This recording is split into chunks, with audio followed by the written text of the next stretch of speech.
Good morning students, I welcome you to the Shiva online class, and today we are going to see the chapter 4 Introduction to Financial Market.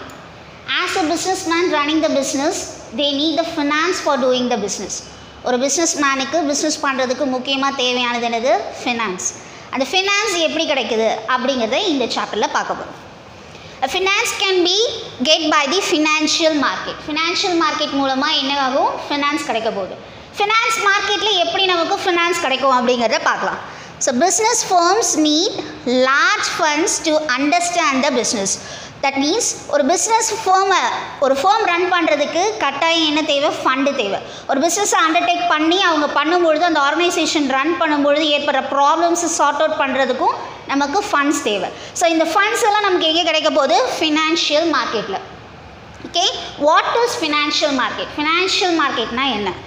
Financial market facilitates the business firm as well as the government. That means what? Businessல தேவையான எல்லா ஃபெசிலிட்டிஸுமே என்ன பண்ணுவாங்க? Provide பண்ண முடியும் financial market மூலமாக. as well as to the government. So கவர்மெண்ட்டுக்கு தேவையான விஷயங்கள் எதெல்லாம் பண்ண போகுது? ஃபினான்ஷியல் மார்க்கெட் தான் பண்ண போகிறாங்க. Due to this, it will raise the funds by issuing and selling the different instruments. So fund வந்து நமக்கு ஈஸியாக கிடச்சிடாது. ஏதாவது ஒரு ஷூரிட்டி கொடுத்தா தான் நமக்கு என்ன கொடுப்பாங்க? லோனே கொடுப்பாங்க. ஸோ அந்த மாதிரி இன்ஸ்ட்ருமெண்ட்ஸ்னால் என்ன அர்த்தம்? இட் மே பி ஷேர்ஸாக இருக்கலாம், இல்லை பாண்ட்ஸாக இருக்கலாம், ஏதாவது செக்யூரிட்டிஸாக இருக்கலாம். அதன் மூலமாக தான் நமக்கு என்ன கிடைக்கும்? ஃபினான்ஸே கிடைக்கும். Once again I am repeating for you. Financial market facilitates business firms as well as the government to raise the funds by issuing and selling the different instruments. So இந்த பிஸ்னஸ் ரன் பண்ணுறதுக்கு finance எவ்வளோ முக்கியமோ அதே மாதிரி தான் பிஸ்னஸோட டைப்பும். Finance is provide for the short term business and as well as for the long term business. That's the next point. It provides the finance for short term and the long term business. So ரெண்டு term பிஸ்னஸ்க்குமே ரொம்ப முக்கியமானது என்னது? Finance. Next we are going to see the Indian financial system. Financial இருக்கிற systems என்ன? So Indian financial system is classified into two. One is an organized and next is an unorganized. Organized இருந்தால் ஒரு organisation பேஸில் நமக்கு finance கொடுப்பாங்க. They are regulators, financial institution, financial market, financial services. Finance தரதுக்காகவே organisations சில இது run ஆகும். Like bank அந்த மாதிரி இடத்துல போய் நம்மளோட ஆர்கனைசேஷனோட லீகல் டீட்டெயில்ஸை காட்டி நம்ம லோன் ப்ரொவைட் பண்ணிப்போம். அன்ஆர்கனைஸ்டாக இருந்தால் ஒரு சிங்கிள் மேன் பர்சனாக இருக்கிறவங்க கூட நமக்கு என்ன பண்ணுவாங்க? மணியை லெண்ட் பண்ணி தருவாங்க. They are the money lenders and the indigenous bankers. Once again I'm repeating. Indian financial system is classified into two. One is organised and next is unorganised. ஆர்கனைஸ்டில் வந்து regulators, financial institution, financial market and financial services. In unorganized, money lenders and the indigenous bankers. And next we are going to see the meaning and definition of financial market. Financial market na enna? Adoda definition enna? A market wherein financial instrument such as financial claim, assets and securities is known as a financial market. என்ன அர்த்தம்? ஃபினான்ஷியலோட instrument மூலமாக ஃபினான்ஸை claim பண்ணுறது. It may be an asset or giving by some securities. அதன் மூலமாக நமக்கு finance கிடைக்கிறதா என்னன்னு சொல்லுவோம்? Financial market. It means maybe channel through which flow the loanable funds. ஒரு லோன் வாங்குறதுக்கு இது ஒரு சேனலாக இருக்கும். Without the assets or any securities we can not able to get the loan கிடைக்காது. அசட்ஸ் அண்ட் செக்யூரிட்டிஸ் இது ஏதாவது இருந்தால் தான் நமக்கு என்ன பண்ணுவாங்க? லோனே கொடுப்பாங்க. Due to this loan, we can able to run the business in organization and we can earn as a surplus. சில சமயம் சர்ப்ளஸ்லேயும் போகலாம், டெஃபிசிட்லேயும் போகலாம். That means ப்ராஃபிட்லேயும் இருக்கலாம், லாஸாகவும் இருக்கலாம். This is the meaning and definition of the financial market. And next we are going to see the financial instrument. என்னென்ன instruments மூலமாக நமக்கு finance கிடைக்கும்? First is the equity shares, preference shares, bond, debentures, stock or buy any securities. That means shares நம்மளோட கம்பெனியில் இருக்க shares மூலமாகவோ இல்லை bond செக்யூரிட்டிஸ்க்காக bond போட்டிருப்பாங்க ஒரு சில கவர்மெண்ட் பாண்ட்ஸ், அதன் மூலமாகவோ இல்லை ஏதாவது ஸ்டாக்கு கொடுத்தோ என்ன பண்ணலாம்? நம்ம லோன் வாங்கலாம். இந்த விஷயத்தை எப்படி கம்யூனிகேட் பண்ணுவாங்கன்னு பார்த்தோன்னா they can communicate through the telephone or a telex or through the electronic media. Okay. once again I am repeating, financial instruments communicate பண்றதுக்கு telephone, telex or through the electronic media. Okay, and next we are going to see the scope of Indian financial market. Next we are going to see the scope. What are the scope in the financial market? It provides a financial assistance to the individual, agricultural sector and industrial and service sectors, to whom the finance will be provided for the individual person as well for the agricultural business and industries and as well as for the services. If these financial markets, it may be a financial institution. Financial institution na enna sonna erkanave bank, insurance sectors, it may be a provident fund or any governments. So idan moolama da namakku ennave kadaikum, finance kadaikum. Listen, individuals, institution, government can get required funds in time. ஒரு business பண்ணும்பொழுது கரெக்டான டைமுக்கு fund வேணும் அப்படின்னா இந்த மாதிரி financial market மூலமாக தான் நமக்கு என்ன பண்ண முடியும், கரெக்டான டைமுக்கு ஃபினான்ஸ் கிடைக்கும். Okay, due to this only we can able to lead the economic development. So நம்மளோட இன்ஃப்ராஸ்ட்ரக்சர் ஃபெசிலிட்டிஸ் அதிகமாகும் பொழுது நம்மளோட ப்ரொடக்ஷனும் அதிகமாகும். So we can earn more profit from the business. Okay, next we are going to see the types of financial market. Okay children, listen carefully. Types of financial market. The financial market can be classified into different ways. The first type is on the basis of type of financial claim. In which type it will be give the finance. First is the debt market. Debt market means it is a financial market for trading in debt instrument. அதாவது government ஓட bonds and securities க்கு மட்டும் என்ன பண்ணுவாங்க, finance தருவாங்க. That is called as a debt market. And next is a equity market. This means it is a financial market for trading in equity shares of a companies. Equity oda shares, companies oda shares ku mattu finance provide பண்றது வந்து என்னது, equity market. And next is on the basis of the maturity of the business claim. Maturity இப்போ பார்க்க போறோம். ஓகேவா? That is first is money market. Money market is means for the short term business claim. Short term business காக நமக்கு finance claim பண்றது வந்து என்னது, money market. And next is a capital market. Capital market means market for the long term business.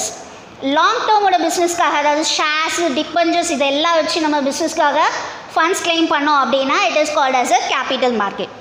Okay, and next is on the basis of time of issue of financial claim. Time, if it is a primary market means this is the first step. அதாவது reissue எது இல்லாம first initially ஒரு business start பண்ண போறோம் அப்படின்னா it is called as a primary market. Secondary மார்க்கெட்னா ஏற்கனவே ஒரு கம்பெனி ரன் பண்ணியிருப்பாங்க, அவங்களால பண்ண முடியாமல் என்ன பண்ணியிருப்பாங்க, குவிட் பண்ணியிருப்பாங்க. Again they will resale their productions, அவங்களோட ப்ரொடியூஸ் பண்ண ப்ராடக்ட்ஸை ரீசேல் பண்ணுவாங்க. அந்த மாதிரி இருந்தால் it is called as a secondary market. And next is the on the basis of timing of delivery of financial claim. So டைமில் நம்ம என்ன பண்ணணும், டெலிவரி பண்ணணும். அதுக்கு என்னென்னலாம் இருக்குன்றதை பார்க்கலாம். First is a cash or the spot market. Cash or ஸ்பாட்னா என்ன அர்த்தம், ஃபினான்ஷியலோட இன்ஸ்ட்ருமெண்ட்டோடது வந்து பேமெண்ட் வந்து கேஷ் வந்து ஸ்பாட்லேயே நம்ம கேட்கும் பொழுதே உடனே ஸ்பாட்லேயே கொடுக்கறது தான் வந்து என்னது, cash or spot market. Forward or future market, இது என்ன அர்த்தம்னா ஃபியூச்சரில் தான் நமக்கு என்ன பண்ணுவாங்க, கேஷையே டெலிவரி பண்ணுவாங்க. This is known as the basis of timing. Okay, and next is on the basis of the organizational structure of the financial market. So first is the exchange trade market. வெறும் stock exchange மட்டும் பண்ணுறது என்னன்னு சொல்லுவாங்க, exchange traded market அப்படின்னு சொல்லுவாங்க. Over the counter market அப்படின்னா stock எக்ஸ்சேஞ்சை தவிர்த்து மீதி எல்லாருமே என்னன்னு சொல்லுவோம், ஓவர் த கவுண்டர் மார்க்கெட் அப்படின்னு சொல்லுவோம். These are the types of the financial market. And next we are going to see the role of the financial market. How the financial market will play. First point is savings mobilization. Financial market mostly நம்ம எதுக்கு use பண்ணுறோம்னா நம்மளோட economic டெவலப்மெண்ட்டுக்காக தான் financial மார்க்கெட்டுக்கே நம்ம போகும். So first என்ன பண்ணுவாங்க, savings mobilisation. சேவிங்ஸ்னால என்ன அர்த்தம், it will give some income as well as for savings. So first என்ன, savers are a surplus provider. ஒரு பிஸ்னஸில் நம்ம ஃபினான்ஸை வாங்கினதுக்கப்புறமா இன்வெஸ்ட் பண்ணி we can able to save some money, then afterwards we will invest it. ப்ரொடக்ஷனுக்கு அப்புறமா நமக்கு லாஸ்ட்டாக என்ன கிடைக்கும், சர்ப்ளஸ் கிடைக்கும். So that is called as a savings, the mobilization. And next is a investment. Finance market மூலமாக நம்ம ஷேர்ஸாலேயோ டிபெண்டர்ஸ்னாலேயோ நம்ம இன்வெஸ்ட் பண்ணுற அமௌண்ட் வந்து தான் மோஸ்ட் இம்பார்ட்டன்ட், ஒரு பிஸ்னஸ்க்கே முக்கியமான role. So it is called as a key role in the business. That is called as a investment. Next is the national growth. ஒவ்வொரு ஆர்கனைசேஷன் டெவலப் ஆக ஒரு கண்ட்ரியோட க்ரோத் என்ன ஆகும், கொஞ்சம் கொஞ்சமாக இன்க்ரீஸ் ஆக ஆரம்பிக்கும். That is called as a national growth. ஒரு ஆர்கனைசேஷன் ஆரம்பித்ததுனால மட்டும் நமக்கு என்ன ஆகாது, நேஷ்னல் க்ரோத் வந்துடாது. ஸோ ஆர்கனைசேஷனில் இருக்க ப்ரொடக்ஷன் வந்து லாஸ்ட்டாக கன்சம்ஷன் முடிஞ்சு சர்ப்ளஸ் வந்தால் மட்டும்தான் என்ன அர்த்தம், நம்மளால் நெக்ஸ்ட் லெவலுக்கு மூவ் ஆன் பண்ண முடியும். So flow of surplus fund, அதாவது ஃபண்டோட லெவல் வந்து என்ன ஆகணும், அதிகமாகிக்கிட்டே போகணும். Next is a entrepreneurship growth. ஆண்டர்பிரினர்னா என்ன அர்த்தம், பிஸ்னஸ் ஸ்டார்ட் பண்ணுறவங்க. One who starting the business is called as a entrepreneur. So அவங்களோட வளர்ச்சி அதிகமாகும். இன்வெஸ்ட்மெண்ட்டாக ஒரு இனிஷியலாக ஒரு பர்சன் வந்து ஃபஸ்ட்டு பிஸ்னஸ் ஸ்டார்ட் பண்ணும்போது ஃபினான்ஸ் இல்லாதனால பிஸ்னஸ் ஸ்டார்ட் பண்ண முடியாமல் நிறையா பேர் இருப்பாங்க. ஸோ அவங்களுக்கு இந்த ஃபினான்ஷியல் மார்க்கெட் வந்து ரொம்ப ஹெல்ப்ஃபுல்லாக இருக்கும். So due to this development of the entrepreneur, so இதனால் நமக்கு நிறைய புது ஆண்டர்பிரினரும் நமக்கு வேர்ல்டில் வர ஆரம்பித்தாங்க. Next is the industrial development.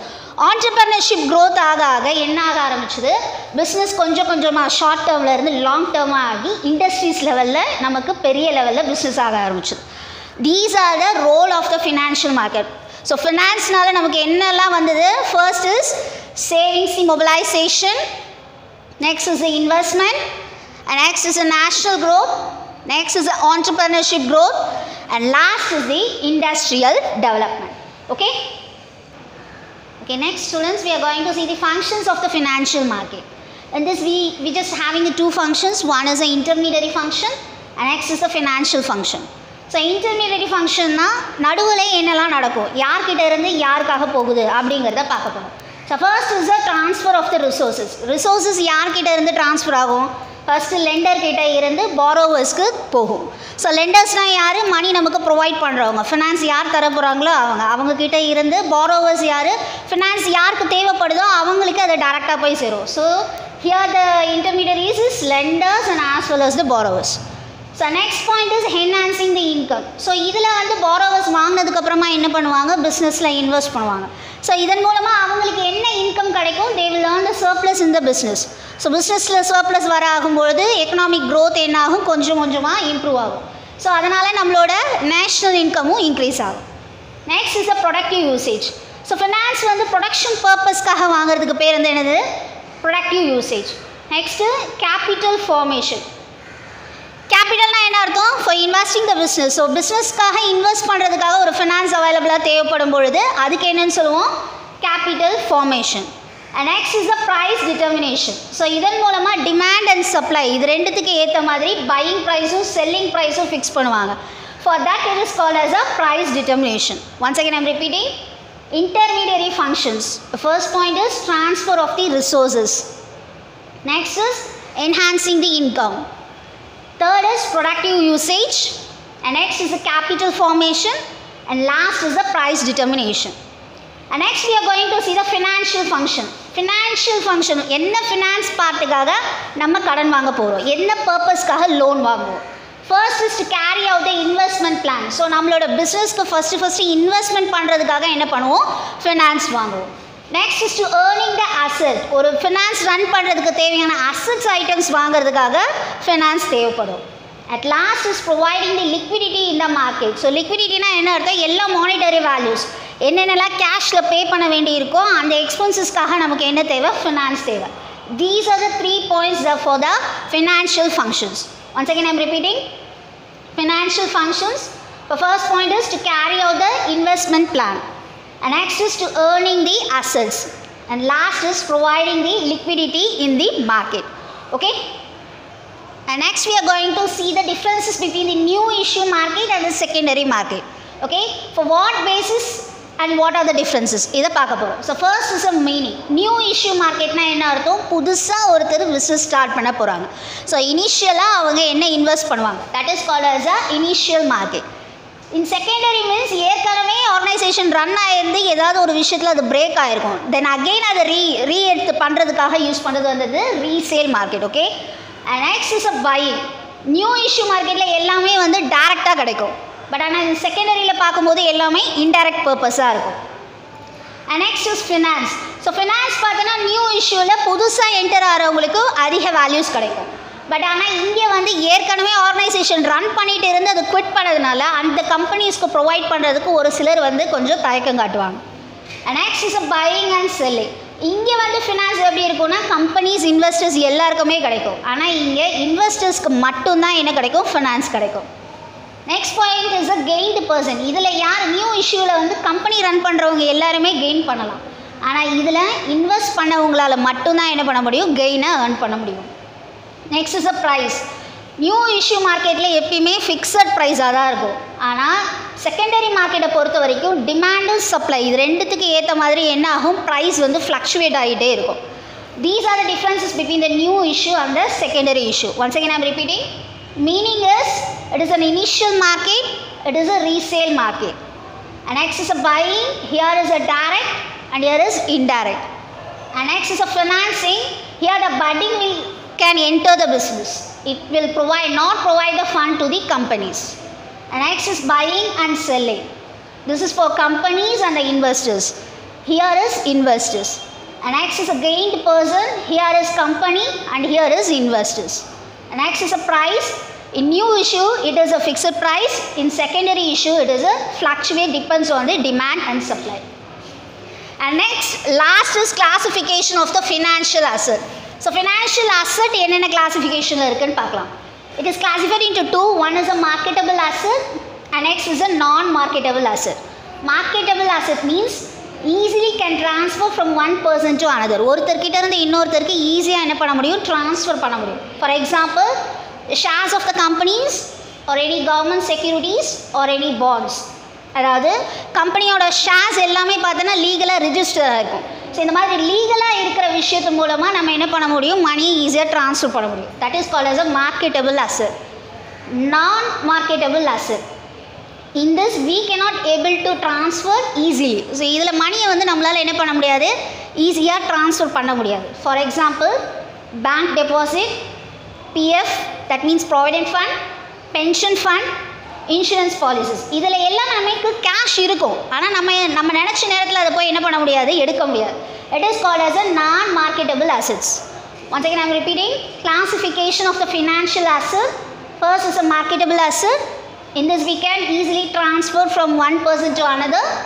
And next is a non-marketable asset, cannot be transferred easily. Okay? I hope you students you can understand this lesson, and this chapter is completed today.